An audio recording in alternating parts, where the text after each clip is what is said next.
ओ क्या करके आए हो?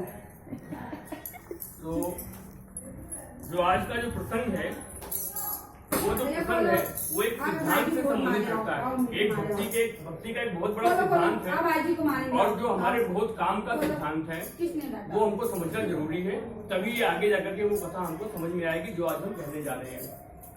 तो सिद्धांत क्या है कि हमारे शास्त्रों में कहा गया है, हमारे ग्रंथों में कहा गया है कि अंतमति तो गति, मतलब जब हम शरीर छोड़ रहे होते हैं, जब हम मर रहे होते हैं, जब हम अपने शरीर का त्याग कर रहे होते हैं, उस समय हमारा मन कहाँ कहाँ पर है, हमारे मन में जो भावना है, हमारे मन में जो विचार है, हमारा मन जहां जहां पर विचरण कर रहा होता है, वही हमको प्राप्त होता है अगले जन्म में।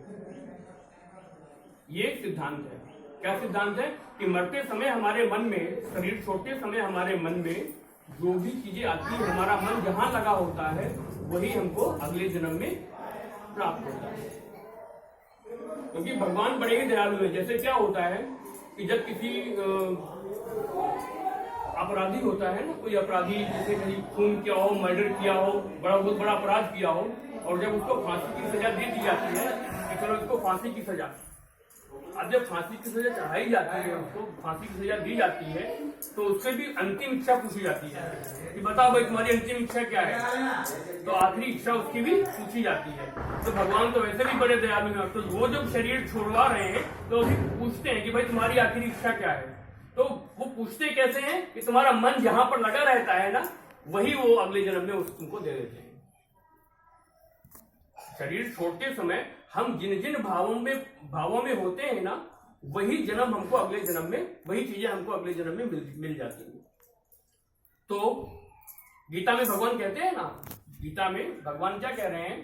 गीता में भगवान कहते हैं यम यम वापि स्मरन भावम त्यज्यन्ते कलेवरम।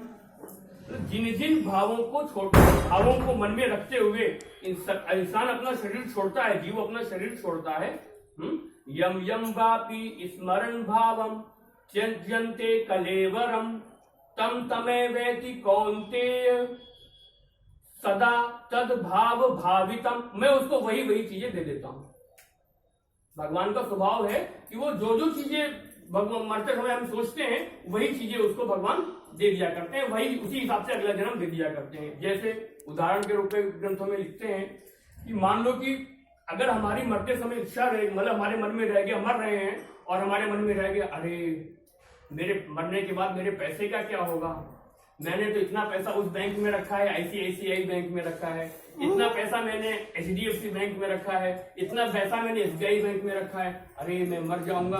अच्छा, उस समय क्या होता है कि हमारे शरीर तो काम करता नहीं, हमारी इंद्रियां शिथिल हो जाती हैं, हमारे शरीर से तो कुछ होता नहीं। अभी तो क्या है कि मान लो हमको सुबह उठना है, सुबह जल्दी उठना है ना, तो मन कहता है अरे अभी सो जाओ, अरे थोड़ी देर अभी सो जाओ, लेकिन फिर भी शरीर क्या है, नहीं उठो, उठना है। नहीं उठेंगे तो भगवान की सेवा कैसे होगी, नहीं उठेंगे तो अभी क्लास होने वाली हो, क्लास कैसे करेंगे, नहीं उठेंगे तो नौकरी पे जाने वाले हैं पतिदेव, उनको चाय कैसे देंगे। हाँ, तो मन कहता है नहीं सो जाओ, लेकिन फिर भी हम मन को कहते नहीं उठना है, क्योंकि ये काम करना है, इसलिए उठना है, हम उठते हैं। लेकिन जब हम बूढ़े हो जाएंगे, जब हम अंतिम समय में जब होंगे, जब हमारे प्राण निकल रहे होंगे, उस समय हमारा शरीर हमारे बस में नहीं रहेगा। हम चाहें कि एक हाथ इधर का उधर उठा लें तो वो हाथ उठेगा नहीं। हम सोचेंगे कि मन से, मुंह से भगवान का नाम निकाल लें तो भगवान का मुंह से भगवान का नाम निकलेगा नहीं। उस समय मरते समय भगवान का मुंह से नाम नहीं निकलेगा।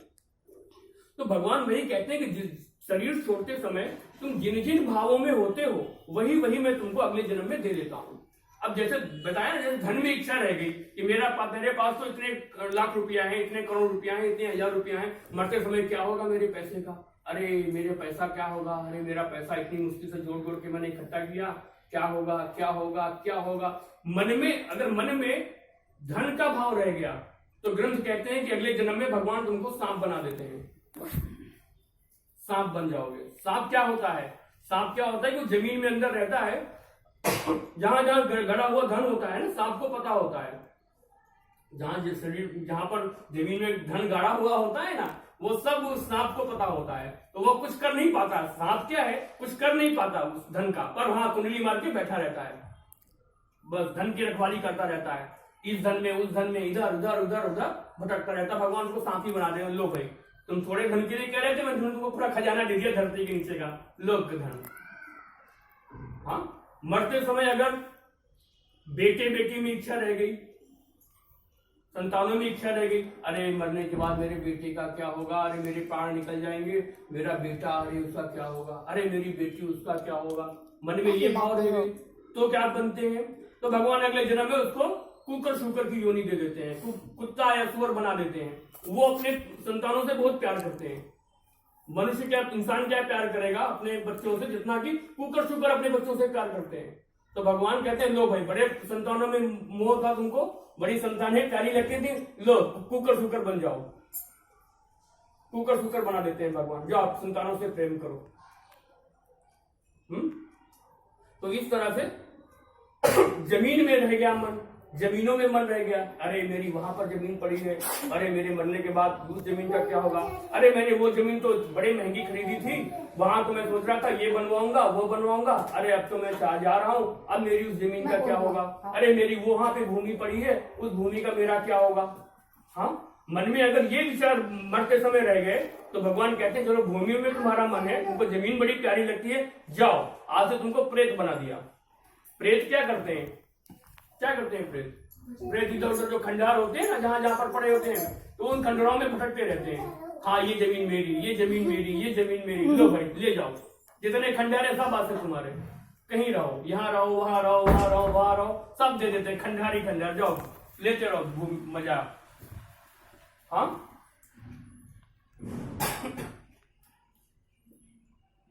और अगर तुम्हारा मन उसमें रह गया, मतलब स्त्री पुरुष के संबंधों में रह गया, तो भगवान अगले जन्म में वेश्या बना देते हैं, भाई बनो वेश्या, लो भाई मुझे। तो इस तरह से जो जो मन भाव हमारे अंदर होते हैं ना, गीता में भगवान स्पष्ट रूप से कह रहे हैं, स्पष्ट रूप से कह रहे हैं कि शरीर त्यागते समय जीव जिस जिस भाव को प्राप्त होता है वही वही मैं उसको दे देता हूं, वही वही मैं उसको दे देता हूं। तो ये जो इंसान का जो शरीर है ना, जो मृत्यु है, ये बहुत इंपॉर्टेंट है, ये बहुत इंपॉर्टेंट है, क्योंकि ये हमको मनुष्य का शरीर हम सुनते हैं ना कि 84 लाख योनियों के बाद मिला है, बहुत जन्मों में धक्के खाने के बाद हमको ये शरीर मिला, और उसमें भी ये शरीर मिलने के बाद भी पूरे जीवन भर हम क्या करते हैं, पढ़ाई करते हैं। जैसे पढ़ाई करते हैं ना, उसके बाद एग्जाम देते हैं। तो मृत्यु क्या है, मृत्यु है एग्जाम, मृत्यु क्या है, परीक्षा। सारी जीवन हम पढ़ाई करते हैं, पढ़ाई कर रहे हैं, और हमको अंत समय में, मृत्यु के समय में एग्जाम देना है। एग्जाम क्या देना है कि हमारे मन में भगवान का नाम, भगवान का स्मरण बना रहे। अगर हमारे मन में भगवान का स्मरण बना रहेगा तो भगवान ही हमको मिल जाएंगे, और कुछ स्मरण बना रहेगा तो फिर घूमते रहेंगे, कुत्ता बन गए, बिल्ली बन गए, सांप बन गए, कुछ भी बन गए। जब रसगुल्ले खाने का मन हो गया तो भगवान कहेंगे अच्छा रसगुल्ला इसको बड़ा पसंद है, चलो अगले जन्म में इसको हलवाई बना दो, ये रसगुल्ले बना बना के खाता रहेगा, तुम खाओ रसगुल्ले। और अंतिम समय में भगवान में मन हो गया, भगवान की याद आ गई। अरे भगवान की तो छोड़ो, अगर मान लो कि आज जो हम लोग बैठे हुए हैं ना, इस कथा की भी याद आ गई अंतिम समय में कि हाँ हम लोग सुनते थे, कथा सुनते, मृत्यु हो रही है, प्राण निकल रहे हैं, और उस समय ये ध्यान में मन में आ गया कि हम कथा सुनते थे, वो भी स्मरण बन गया, तो भी समझो कि बेड़ा पार हो जाएगा। गौ माता की याद आ गई मरते समय, गाय माता की याद आ गई, तब भी समझो काम बन गया। किसी संत की याद आ गई तो भी समझो काम बन गया। तो मृत्यु का समय बहुत ही महत्वपूर्ण है किसी भी जीव के लिए। जिस भाव से वो शरीर को छोड़ता है, और वो हो नहीं पाता, दुनिया भर पूरे जीवन भर हम लगे हैं घर गृहस्थी के कामों में, दुनियादारी में, तो अंतिम समय में क्या भगवान हमको याद आएंगे? नहीं याद आ सकते भैया, नहीं याद आ सकते। यही तो साधना हम करते हैं पूरे जीवन भर, जो जीवन भर पूरी साधना करेंगे वो उसका परीक्षा उसकी मृत्यु के समय हमारी होती है।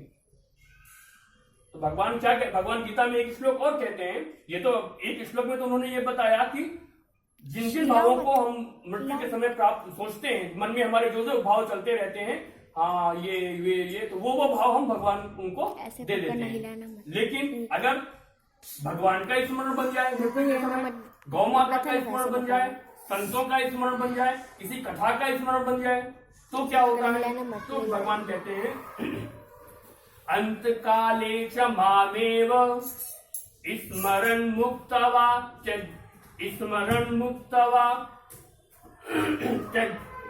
त्यजन्ते तम वह प्रयाति समद्भावम न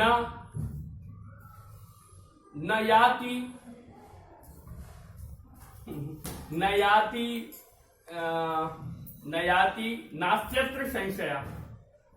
मतलब वो इसमें कोई संशय नहीं है, अगर वो मुझे स्मरण करता हुआ शरीर त्यागेगा, मुझे ध्यान में रखकर शरीर त्यागेगा, मन में केवल बस भगवान की स्मृति है, भगवान की याद है, भगवान श्री कृष्ण राधा की स्मृति है, तो निश्चित रूप से वो मुझे ही प्राप्त होता है मृत्यु के समय। तो हम जो जितना भी साधन भजन करते हैं ना, जितनी भी जिंदगी भर जो भी हमने सेवा पूजा आराधना की, जो भी भजन किया, उस सब का फल यही है कि अंतिम समय में हमको भगवान का स्मरण बने। क्योंकि अंतिम समय में भगवान का स्मरण बनता नहीं है भैया। जिंदगी भर अगर हमने मेहनत की है, जिंदगी भर हमने भजन किया है, जिंदगी भर साधन किया है और हमारी आदत बन गई है, हमारी आदत बन गई है। अब जैसे क्या है कि बहुत लोगों की आदत होती है ना कि अपना गाड़ी चलाते जाते मोबाइल पे बात करते रहते हैं, तो उनकी आदत बन गई है। ऐसे सोचो कि मन तो हमारा गाड़ी चलाने में लगा हुआ है और एक मन इधर बातों में भी लगा हुआ है, तो आदत बन गई है। इसलिए हम कर पाते हैं ना, इसलिए कि मोबाइल पे बात भी करते जा रहे हैं या गाने भी सुनते जा रहे हैं और भी दूसरा काम भी करते जा रहे हैं, क्योंकि ऐसा हमारा अभ्यास बन गया है।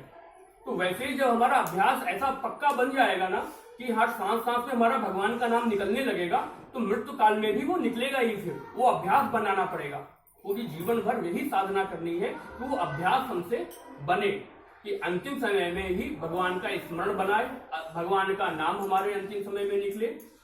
तो यही जीवन की सार्थकता है और वो अभ्यास से ही होता है, पूरी जीवन की साधना है। जैसे हम परीक्षा की तैयारी करते हैं ना, बस वही है, समझो हम परीक्षा की तैयारी कर रहे हैं, पूरी जीवन भर एग्जाम की तैयारी कर रहे हैं और एग्जाम के दिन हमको पास होना है या फेल होना है, वो हमारे ऊपर ही है। हमने कितना मन लगाया है पढ़ाई करने में, वो उसी दिन पता चलेगा, है ना। तो ये बहुत बड़ा सिद्धांत है और सबको ये बात दिमाग में रखनी चाहिए, बहुत जरूरी है कि अंत काल में भगवान का स्मरण बने, भगवान का नाम मुंह से निकल जाए। बड़े बड़े महर्षि, अरे भागवत जी में जिक्र आता है राजा भरत, सुना है नाम किसी ने? राजा भरत, भागवत जी की कथा में राजा भरत का जिक्र आता है। राजा भरत बहुत बड़े राजा, बहुत बड़े पूरी पृथ्वी के सम्राट। अचानक वैराग्य हुआ, छोड़ दिया, भजन करना है नहीं भैया, बस पूरा जीवन निकल गया इन्हीं लोगों के मुंह देखते देखते जिंदगी भर। अरे हम सब्जी दाल खाते हैं ना, तो बोलते हैं आज ये दाल खाई, अरे बहुत दिन हो गए ये दाल खाते खाते, आज दूसरा कुछ खाओ। ये सब्जी बहुत दिन हो गए खाते खाते, मन उब जाता है कि बस दूसरा कुछ खाना है। लेकिन आश्चर्य की बात है कि हम 50 साल 60 साल 100 साल अपने इन्हीं लोगों के साथ रहते हैं, लेकिन हमारा मन नहीं उबता। रोज इन्हीं का मुंह देखते हैं, पत्नी का मुंह देखते हैं, बच्चों का मुंह देखते हैं, उन्हीं का मुंह देखते हैं, लेकिन हमारा वैराग्य नहीं होता, मन उबता नहीं। दिन भर दिन और उसी में घुसते जाते हैं और उसी में घुसते जाते हैं और उसी में घुसते जाते हैं, हमारा मन नहीं उबता। ये राजा भरत ने कहा नहीं भाई अब बहुत हो गया, अब मैं भजन करूंगा, सब कुछ त्याग दिया। ऋषभ देव जी के पुत्र भरत, ऋषभ देव जी के बेटे थे भरत, अपने बेटों को राज्यपाट दे दिया और चले गए जंगल में साधना करने। सब कुछ छोड़ दिया, भजन कर रहे हैं, भजन करते भजन कर रहे हैं गंडकी नदी के किनारे भजन कर रहे हैं। एक दिन क्या कर देखा उन्होंने, भजन में दिन बिता रहे हैं, भजन में मन लग गया। बहुत बड़े राजर्षि, बड़े भगवत भक्त, ऐसा नहीं कि कोई साधारण राजा, भगवत भक्त राजा, भगवान के भजन में मन लग रहा है। एक दिन क्या हुआ कि एक देखा उन्होंने कि भजन कर रहे हैं, माला कर रहे हैं, भगवान का स्मरण कर रहे हैं और देखा कि सामने एक हिरनी, गर्भस्थ हिरनी, पेट पे उसके बच्चा हिरनी के।